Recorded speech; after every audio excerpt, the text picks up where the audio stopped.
నమస్తే, welcome to Andhra Prabha. This is Tejaswi. Ration మాఫియాలో ప్రధాన భాగస్వాములు ఎండియు వాహనాలు నిర్వాహకులేనని పౌర సరఫరాల శాఖ మంత్రి నాదెండ్ల మనోహర్ ధ్వజమెత్తారు. గత ప్రభుత్వం గడప వద్దకే రేషన్ పేరుతో 9,260 వాహనాలు కొనుగోలు చేసి పౌర సరఫరాల సంస్థకు 1,500 కోట్ల నష్టం కలిగించిందని పేర్కొన్నారు. ఎండియుల ద్వారా రేషన్ పంపిణీపై చర్చించి త్వరలో నిర్ణయం తీసుకుంటామని ప్రకటించారు.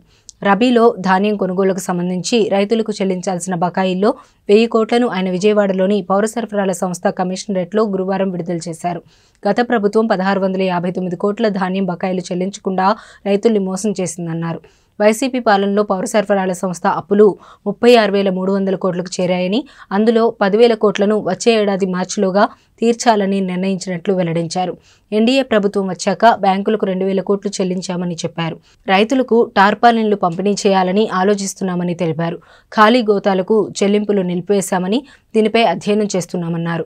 రేషన్ బియ్యం మాఫియాలో మాజీ ఎమ్మెల్యే ద్వారంపూడి చంద్రశేఖర్ రెడ్డి కుటుంబ అవినీతి భారీగా ఉందని మనోహర్ మండిపడ్డారు. గత ప్రభుత్వంలో కాకినాడ పోర్టును అక్రమ బియ్యం ఎగుమతులకు అడ్డాగా మార్చారని ఆగ్రహం వ్యక్తం చేశారు. రేషన్ మాఫియాను ఉపేక్షించేది లేదని స్పష్టం చేశారు.